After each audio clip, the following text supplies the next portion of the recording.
हमको मुसलमान भाइयों से सीखनी चाहिए, अनुकरणीय है। देखिए, जातियां वहां भी हैं, लेकिन उनके लिए सबसे पहले इस्लाम है। तो सनातन में भी यही होना चाहिए। हम किस जात में जन्म लिए हैं ये इसमें हमारा कोई बस नहीं, लेकिन हमारे लिए सनातन, हमारे लिए हिंदुत्व।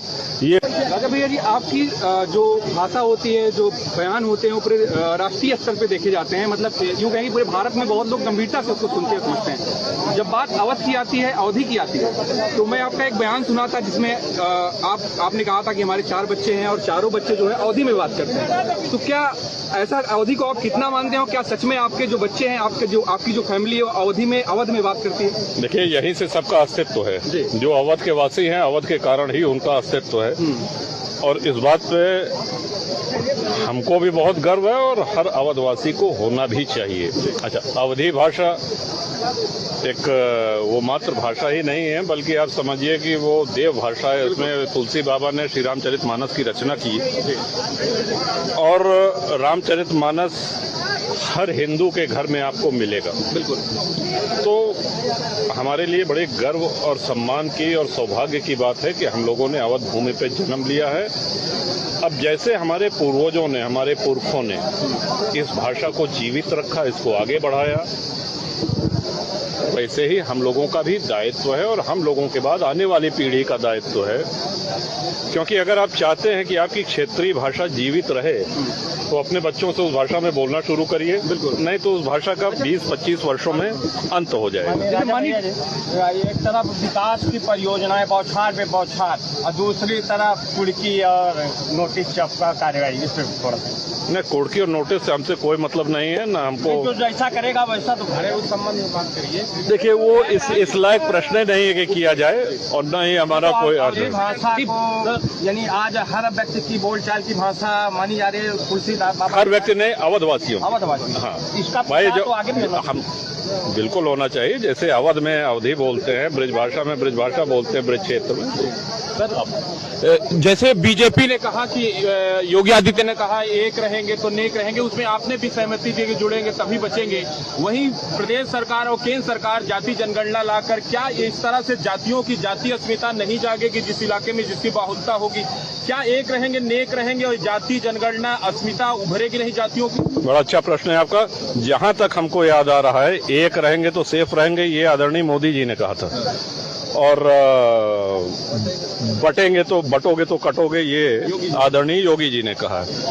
अब आप आ जाइए जाति जनगणना। देखिए, जनगणना क्यों होती है? जनगणना इसलिए होती है कि हम इंफ्रास्ट्रक्चर में क्या क्या सुविधाएं दें। इस जिले की, इस क्षेत्र की, इस प्रांत की, इस प्रदेश की, इस राष्ट्र की कितनी आबादी है, कितने लोगों के लिए आवास, कितने लोगों के हिसाब से जल, कितने लोगों के हिसाब से बिजली, कितने लोगों के हिसाब से ट्रांसपोर्ट की सुविधाएं, इसलिए दिया जाता है। ये इसलिए नहीं होता कि कौन किस जाति का है। तो लेकिन चलिए ठीक है, कुछ बातें हमको मुसलमान भाइयों से सीखनी चाहिए, अनुकरणीय है। देखिए, जातियां वहां भी हैं, लेकिन उनके लिए सबसे पहले इस्लाम है। तो सनातन में भी यही होना चाहिए। हम किस जात में जन्म लिए हैं ये इसमें हमारा कोई बस नहीं, लेकिन हमारे लिए सनातन, हमारे लिए हिंदुत्व, ये प्राथमिकता है। और अगर कहीं कोई जातियों में बांट करके सनातन को कमजोर करने की बात कर रहा है तो वो भारत के हित में नहीं है, वो हिंदू के हित में नहीं है, वो सनातन के हित में नहीं है। एक सवाल और भी रहेगा सर कि जिस तरह से भारतीय जनता पार्टी को छोड़ दिया जाए तो भारत में 27 से ज्यादा पार्टियां हैं, कोई भी खुलकर इस तरह से मुखरता से हिंदुत्व और सनातन की बात नहीं करता है। जनसत्ता दल को गठन के अभी 7 वर्ष हुए और जिस मुखरता से आप आवाज उठा रहे हैं सनातन को लेकर और हिंदुत्व को लेकर, इसमें आपको लगता नहीं है कि सामाजिक जो सद्भाव है उससे भी सत्ता हासिल? सुनिए, पूरा सद्भाव है। वसुधैव कुटुंबकम का जो उद्घोष है, ये सनातन का उद्घोष है। सिर्फ भारत ही नहीं, पूरा वसुधा, पूरी धरती हमारा परिवार है। हम किसी की बुराई नहीं करते हैं, लेकिन हमारे धर्म में, हमारे सनातन में यदि कोई कमी है, कोई कमजोरी है, तो उसको कोई विकार है, समय के साथ अगर कोई कमी आ गई है तो उसको दूर करना भी हमारा आपका दायित्व है।